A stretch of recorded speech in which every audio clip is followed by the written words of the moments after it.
He said he'd come to represent the 13 million Palestinian people and to call for a just peace, arguing that the plan was not fair and that they rejected it.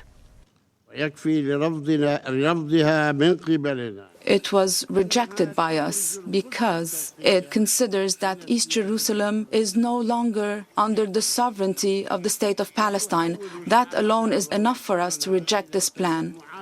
He held up a map of a proposed discontiguous Palestinian state, comparing it to Swiss cheese, a proposal he believes would entrench occupation by military force.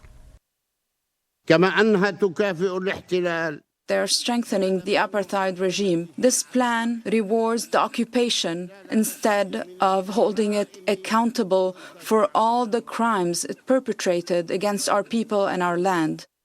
Abbas called for the implementation of UN resolutions, the Arab Peace Initiative, and again for an international mechanism under the auspices of the Middle East Quartet to drive direct negotiations. The United States called the plan different from its predecessors because it offered Palestinians a realistic prospect for seeing a fully recognized Palestinian state in their lifetime. South Africa, for its part, warned that peace initiatives must be developed with the full participation of all the parties, particularly the Palestinians themselves, and called for the Security Council to support the necessary environment for that to happen. Mr. President, Israel accused some in the international community of forcing outcomes of negotiations before they'd even begun. Israel and the PA previously agreed in internationally endorsed agreements that a border will only be determined through direct and bilateral negotiations.